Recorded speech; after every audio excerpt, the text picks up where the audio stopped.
오늘 아침에 하나님께서 우리 모두에게 주시는 말씀은 시편 23편 1절에서 6절까지 말씀 한 절씩 교독하시겠습니다.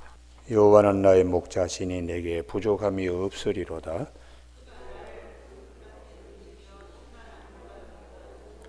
내 영혼을 소생시키시고 자기 이름을 위하여 의의 길로 인도하시는도다.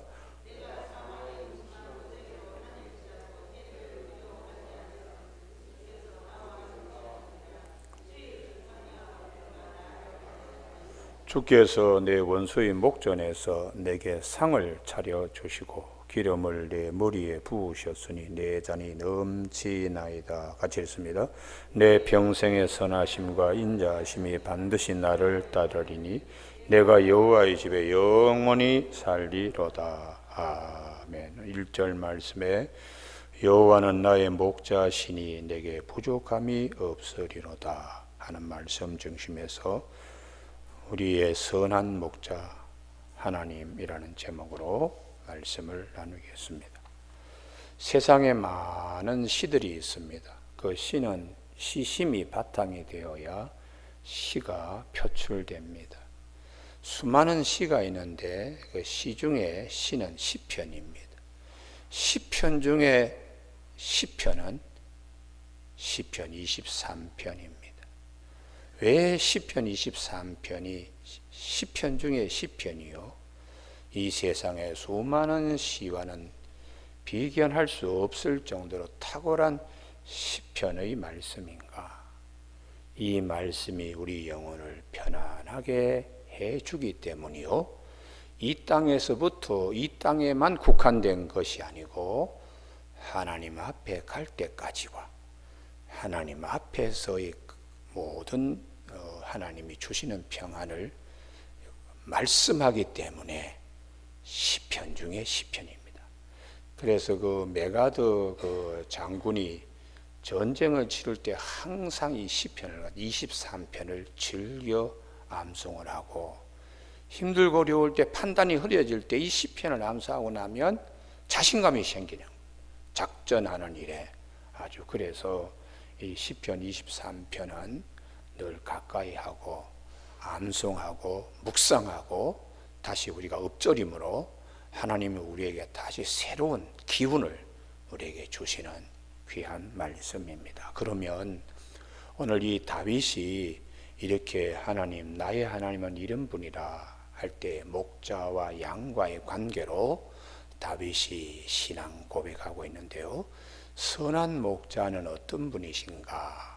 주님이 우리에게 이 요한복음 10장에서 11절에서 나는 선한 목자다. 선한 목자는 마음이 착하다 그런 뜻보다 거짓 목자와 구별되는 참 목자라는 뜻인데요.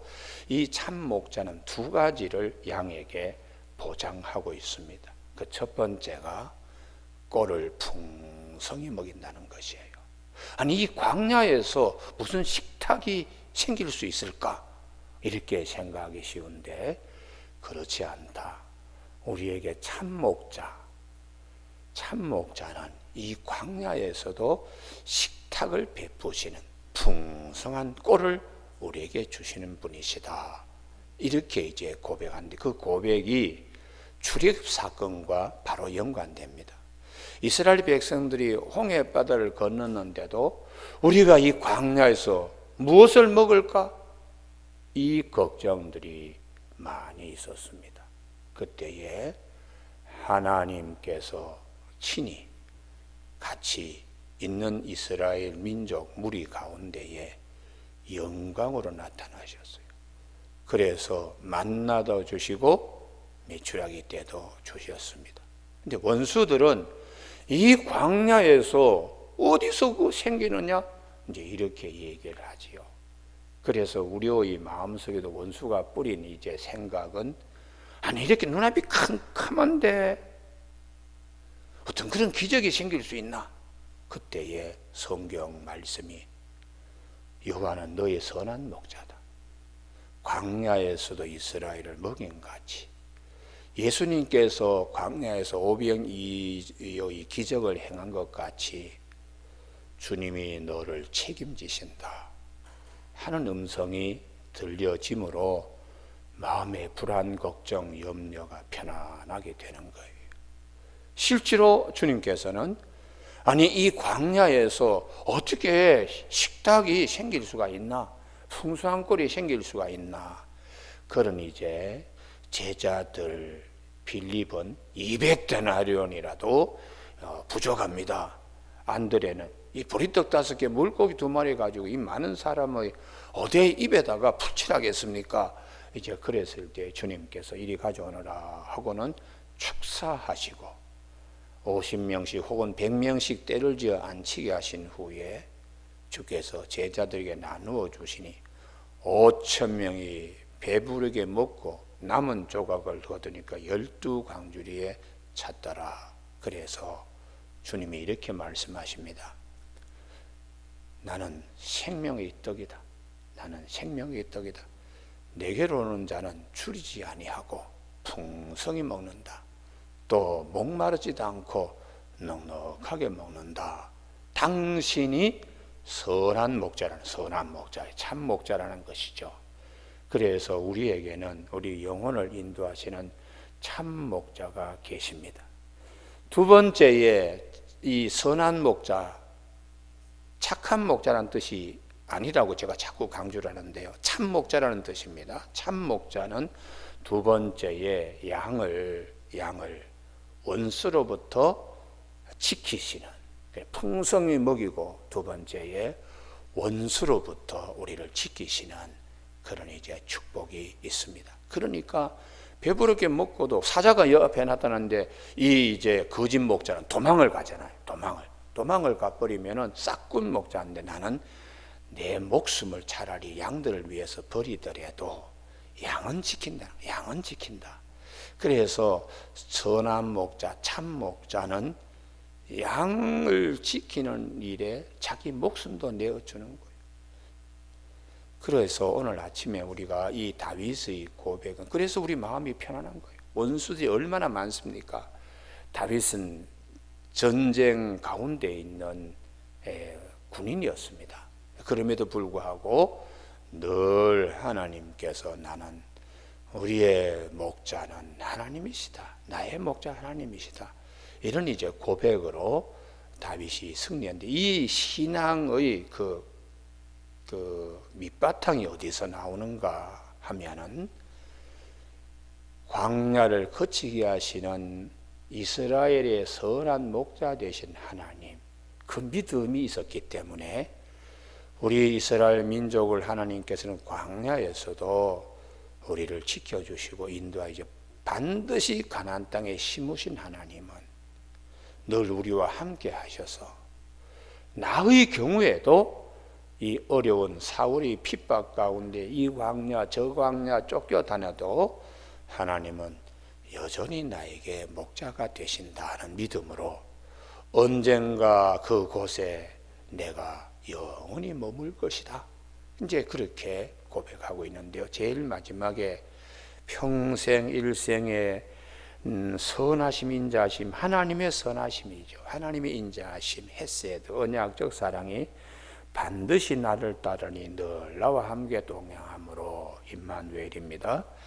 여호가 여호와의 집에 영원히 살리로다. 요 마지막 부분이 우리에게는 가장 확실하고 편안하고 모든 것에 수고하고 무거운 짐진 자들아 다 내게로 오라 하는 말씀과 같이 평안함을 주시는 겁니다. 할렐루야. 육신의 장막을 벗을 때도 이 말씀이 있기 때문에 우리 영혼의 편안함이 있는 것입니다. 그러면 오늘 이 여호와의 집에 머문다는, 하나님이 거하시는 곳에 나도 거기 거한다는 이 말씀이, 이게 히브리 말로 샤칸, 거하다, 영어에 dwell 해서 계신다 하는 것, 이게 이제 영광입니다. 영광, 쉐키나, 샤칸 쉐키나. 하나님이 계시는 곳에는 하나님의 임재가 있어요. 그래서 그것을 하나님의 영광이라 그러는데, 하나님의 영광은 히브리 말로 3가지가 있어요. 하나는 임마누엘, 하나님이 우리와 함께 하신다. 그 자체가 하나님의 영광이에요. 두 번째는 카보드라는 단어가 있습니다.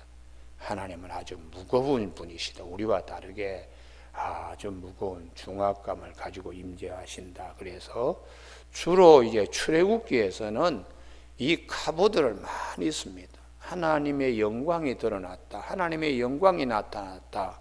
그런데 이 하나님의 영광이 나타날 때마다 어떤 역사가 있는가 하면 구원의 역사가 있어요. 그러니까 우리가 이 하나님의 영광이라는 게 대단히 중요한데, 오늘 이 출애굽기에 한번 찾아보시죠.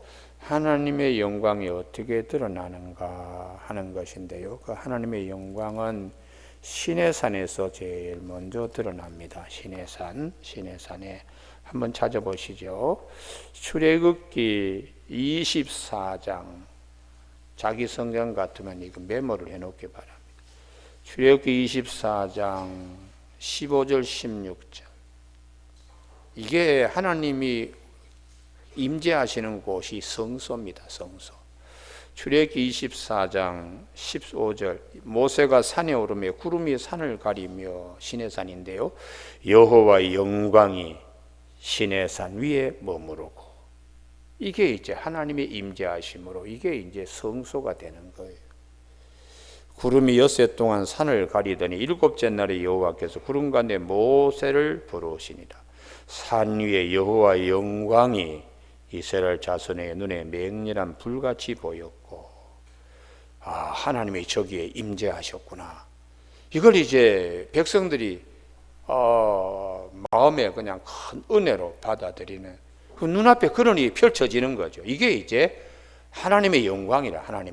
하나님의 영광은 눈에 보이지만 마음에 더 크게 감동이 옵니다. 감동이. 할렐루야. 그래서 우리가 이 성전은 어떤 곳인가? 하나님의 영광이 드러나는 거예요. 하나님의 영광이. 여러분 예배 처소에 들어오실 때에 마음에 하나님의 영광을 볼 수 있기를 바랍니다. 기대하고 마음에 편안히 있고, 또 하나님은 오늘 나에게 뭘 주실까? 그러면서 그 기대가 벅차고요. 그러면 찬송 부르다가 이제 하나님의 은혜를 잊게 되고, 말씀을 보다가 하나님의 은혜를 잊게 되고, 기도하다가 하나님의 은혜를 잊게 되면서 하나님이 나와 이렇게 함께 하시는구나. 임재를 경험하게 되는 거죠. 경험하게 되는 것입니다.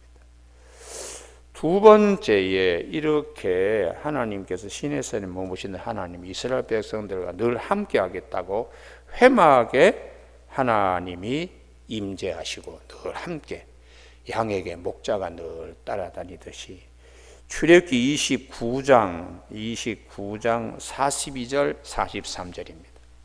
이제는 조금 변형됩니다. 시내산에서 나타나신 하나님이 이제는 회막에서 나타날 것을 말씀하시기 때문에 회막이 중요한 거예요. 회막이. 29장 42절, 이는 너희가 대대로 여호와 회막문에서 늘 드릴 번제라. 예배 가운데 하나님 만나십니다. 내가 거기서 너희와 만나고 내게 말하리라. 43절 같이 읽습니다. 시작. 내가 거기서 이스라엘 자손을 만나리니 내 영광으로 말미암아 회막이 거룩하게 될지라. 아멘. 그래서 여호와의 집에 영원히 거하리라고 그렇게 다윗이 고백하는 거예요. 영광, 카보드, 회막이 거룩하게 될 거야. 하나님의 임재하심이 있어야 성막이 거룩하게 된. 그래서 이제 하나님이 이렇게 약속하신 이 약속이 출애굽기 제일 마지막 40장인데요. 이 40장 34절. 오늘 아침에 우리 모두에게 이 축복이 있어야 됩니다. 예배 처소나 내 마음의 성전 삼으신 하나님께서 임재가 있어야 돼요. 34절 40장 3절 같이 읽습니다. 시작. 구름이 회막에 덮이고 여호와의 영광이 성막에 충만하며 모세가 회막에 들어갈 수 없었으니, 이는 구름이 회막 위에 덮이고 여호와의 영광이 성막에 충만함이었으며. 할렐루야. 그래서 하나님의 임재하심 때문에 광야에서 우리가 누가 우리를 보호해주고 누가 우리를 먹일 것인가, 이스라엘 백성들이 출애굽에서도 그런 염려가 많이 있었습니다. 근데 하나님이 선한 목자가 되어 참 목자가 되어서 떠나지 아니하고 늘 함께한다. 늘 함께하면서 풍성히 먹이고 풍성히 입히실 것이다. 그렇게 하나님이 약속하신 그 하나님이 다윗의 마음에 감동감하시면서 네가 쫓겨다니던 광야에서 이스라엘 백성들을 광야에서 풍성히 먹인 것처럼 너 굶주려 죽지 않는다. 원수 하나님이 가나안 땅에 심으실 때까지 하나님이 대신 싸워 주셨는데 내 너와 늘 함께한다. 그 말씀이 다윗의 마음을 굳건히 세워주는 것이죠. 근데 여기서 우리가 이제 예수 그리스도께서 우리의 선한 목자이신데 한 곳이, 출애굽기 한 곳이 반석되시는 것을 말씀하세요. 그게 이제 출애굽기 33장 21절입니다. 출애굽기에 한 서너 군데를 우리가 딱 주목을 해야 돼요. 출애굽기 33장 21절. 여호와께서 또 이르시기를 보라 내 곁에 한 장소가 있으니 너는 그 반석 위에 서라. 내 영광이 지나갈 때에 이 반석이에요. 내가 너를 반석 틈에 두고 내가 지나가도록 내 손으로 너를 덮었다가 너를 거두리니 내가 내 등을 볼 것이 얼굴은 보지 못하리라. 이게 반석에서 하나님 임재를 경험하는 겁니다. 할렐루야. 그래서 이 반석이 교회가 되는 거예요. 나중에 주님께서 내가 이 반석을 세우리니 음부의 권세가 이기지 못하리라. 그래서 우리가 이 하나님의 임재는 나중에 반석에서, 그래서 반석에서 물이 나오면서 생수의 강이 배에서 넘친다고 주님께서 목마른 자는 다 내게 오라고 그렇게 말씀을 하고 계시는 것이죠. 그래서 우리가 이 신앙생활을 할 때에 왜 다윗이 제일 마지막에 내 평생에 선하심과 인자하심이 영원히 나를 따르니 내가 여호와의 집에 영원히 거하리로다. 왜요? 영광 때문에 그래요. 영광 때문에, 하나님의 임재하심 때문에 하나님께서 늘 나에게 참 목자로서, 선한 목자, 참 목자로서 먹이시기도 하고 또 원수로부터 보호해 주시니까 이 하나님께서 우리에게 정말 귀한 말씀 주시네. 그러면 이스라엘 백성들이 원수처럼 노릇한 일이 있어요. 아니 이 광야에서 뭐 어떻게 우리에게 먹을 것을 줄 수 있느냐. 그때마다 하나님이 기가 막히게 문제를 해결해 주시는 거예요. 그래서 출애굽기 우리 16장에 그 만나 말씀을 하시는데요. 만나 말씀. 하나님께서 16장 3절 보면은 제일 끝에 이 광야로 우리를 인도해 내어 온 회중이 줄여 죽게 하는다다. 이렇게 불평했습니다. 16장 3절. 4절 그때에 여호와께서 모세에게 이르시되 보라 내가 너희를 위하여 하늘에서 양식을 비같이 내리리니. 할렐루야. 이게 하나님이 책임지신다는 거죠. 이 메마른 광야에 우리가 어디서 꼴을 찾을 수 있습니까? 선한 목자가 풀밭으로 인도하시는 양식을 비같이 내리리니. 이게 일용할 양식 만난데 거기에 7절 다 같이 읽습니다. 시작. 아침에는 너희가 여호와 영광을 보리니 이는 여호와께서 너희가 자기를 향하여 원망함을 들으셨습니다. 하나님께서 영광으로 나타나신다. 임재가 매일 아침마다 만나로 우리에게 허락하신다는 것이죠. 그래서 하나님께서 우리에게 풍성한 것을 주실 때에 영광이라는 거, 이거 16장 7절 아침에는 너희가 여호와의 영광을 보리니. 그래서 만나를 주실 때 영광을 한 번 했고, 두 번째에 메추라기입니다. 메추라기. 아니 우리 여기에서 우리 고기를 어디서 먹을 수 있는가? 메추라기 때 또 광야에서 뭐 어떻게 가능할까? 그때에 하나님이 한 번 더 영광을 드러내세요. 이게 이제 민수기 11장 22절. 민수기 11장 22절. 제가 이걸 일방적으로 쭉 그냥 이렇게 해도 되는데 왜 찾게 하시는가? 찾아야 자기 것이 됩니다. 찾아야 자기 것이 또 잊어버려. 그렇기 때문에 표시를 하라는 것이죠. 민수기 11장 22절. 그들을 위하여 그 위에 보면은 뭐 불평들 많습니다. 그런데 11장 22절. 그들을 위하여 양떼와 소떼를 잡은들 족하오며 바다의 모든 고기를 모은들 족하오리까. 어디서 이 많은 백성 고기를 먹일 수 있는가? 이렇게 이제 불평할 때 하나님이 23절. 여호와께서 모세에게 이르시되 여호와의 손이 짧으냐? 내가 이제 내 말이 내게 응하는 여부를 보리라 하고 하나님께서 영광으로 임재하십니다. 25절. 여호와께서 구름 가운데 강림하사 모세에게 말씀하시고 그에게 임한 영을 70장로에게 임하게 하시니 영이 임하신 때에 그들이 예언을 하다가 다시는 하지 아니하였더라. 그래서 하나님의 임재 영으로 성령 받듯이 70인에게 이 축복이 있어서 우리가 31절에 메추라기가 사방 하루 진의 하루 길 될 정도로 2규빗이 내렸다고 풍성히 내렸다는 것이죠. 할렐루야. 그래서 이렇게 하나님은 늘 불평하고 막 이럴 때 꼭 나타나셔서 문제를 해결해 주시는 거예요. 그래서 우리에게 이 말씀의 복이 있기 때문에 이 다윗이 이제 그렇게 하나님은 우리의 참 목자시다. 부족함이 없다. 입에 그냥 고기 냄새가 날 정도로 그렇게 많이 부어주시는 분이다. 전적인 신뢰지. 그리고 2절, 이제 시편 23편 2절로 옵니다. 그가 나를 푸른 불밭에 누이시며 쉴만한 물가로 인도하시는 도다.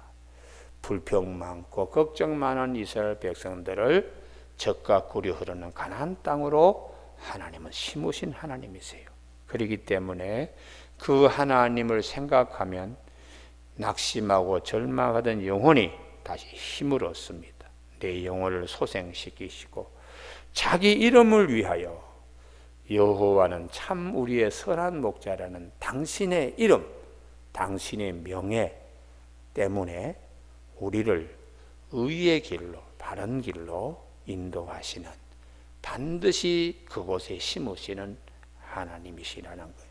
그렇기 때문에 선한 목자이기 때문에 원수 걱정할 필요 없다.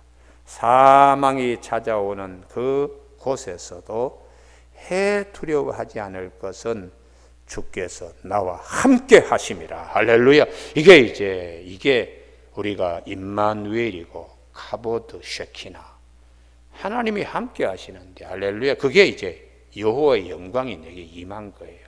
하나님의 권세가. 그래서 주께서 나와 함께 하심이라. 주의 지팡이와 막대기가 나를 안위하시나이다. 할렐루야. 예. 우는 사자같이 마귀가 타더라도 하나님이 다 지켜주세요. 지팡이와 막대기, 이 용도가 틀립니다. 막대기는 사나운 짐승이 올 때 후려치는 거예요. 지팡이는 목자가 자기 자신을 의지하려고 지팡이는 쉴 때 지팡이를 이렇게 잡고 쉬잖아요. 근데 이 두 개의 막대의 역할이 두 개를 다 다닌다는 것이 아니라 한 막대가 두 가지 역할을 한다는 거죠. 하나는 악한 짐승이 올 때는 후리치는 역할, 또 하나는 당신 자신이 이걸 이렇게 의지하는. 그래서 하나님이 늘 가까이 이렇게 계시는 이런 이제 은혜 때문에 다윗은 굉장히 편안함을 누리고 여호와를 찬송합니다. 주께서 내 원수의 목전에서 내게 상을 차려주시고, 아니 이 광야에서 어떻게 우리를 먹일 수 있겠단 말이냐.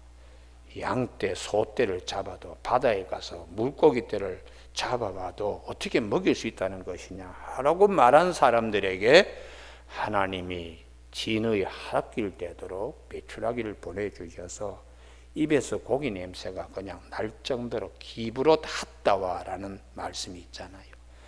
그렇게 할 정도로 하나님께서 풍성히 차려서 보여주신다. 이제 이 말씀이 요한복음 6장에 예수님이 많은 무리에게 보리떡 5개, 물고기 2마리로 먹이시고 12광지리가 남게 하신 주님이 내가 생명의 떡이다, 나에게 오는 자는 결코 줄이지 아니한다. 결코 목마르지 아니한다. 내가 곧 성전이다. 이 성전을 헐어버려라. 3일 만에 내가 다시 짓는다. 라고 주님이 그렇게 말씀하셨습니다. 그래서 우리가 참 목자이시고 참 성전이시고 우리에게 끝까지 원수들로부터 우리를 보호하시는, 사망으로부터 우리를 보호하시는 우리 주님이 계시기 때문에 다윗이 6절 내 평생의 선하심과 인자하심, 주님의 선하심과 주님의 인자하심이 반드시 나를 따르리니 내가 여호와의 집에 영원히 살리로다. 거기에 머물겠다. 이렇게 고백하는 것이죠. 오늘 아침에 우리 시편 23편은 세상의 많은 시는 이 땅에서 다 끝나버려요. 김소월의 시가 어떻고 저떻고 뭐 얘기하는데 저 천국까지는 노래하지 못하는 시입니다. 그래서 우리 영혼의 참 목자이신 주님께서 다윗에게 감동을 주셔서 당신만이 참 목자인 것을 우리에게 다시 말씀하십니다. 오늘 아침에 시편 23편 늘 마음에 새길 수 있는 저와 여러분이 되시길 주님의 이름으로 축복합니다. 기도하시겠습니다. 하나님 아버지, 광야에서 이스라엘 백성들이 이 광야에서 무엇을 먹을까? 어떻게 우리에게 이 많은 것을 먹일 수 있을까? 라고 이스라엘 백성들이 불평했지만 하나님은 그들을 40년 동안에 이끌어 가시며 조금도 줄여 죽지 아니하고 풍성히 먹여서 가나안 땅에 반드시 심으신 하나님, 다윗이 사울이 핍박 가운데서 광야를 힘들게 다닐 때 늘 선한 목자이신 하나님을 의지하여 하나님의 나라, 하나님의 성전 세우는 일에 힘써서 솔로몬으로 하나님의 성전을 짓게 하고 후에 이스라엘 백성들이 편안히 하나님을 섬길 수 있도록 하신 그 은혜를 오늘 아침에 시편 23편을 통하여 다시 한번 우리가 되새깁니다. 우리의 선한 목자이신 예수 그리스도 우리와 늘 함께 하셔서 주님의 품에 늘 안길 수 있는 귀한 은혜를 주신 수고하고 무거운 짐진 자들아 다 내게로 오라 내가 너희를 쉬게 하리라고 하신 주님 그 말씀을 기억하는 백성 되게 해주심을 감사합니다. 힘들고 어려울 때 시편 23편의 말씀이 기억나서 하나님이 우리에게 주시는 세상이 주지 못하는 평안을 누리며 살아가는 저희 모두가 되게 하여 주시기를 원하옵고 예수님의 이름으로 기도드립니다. 아멘.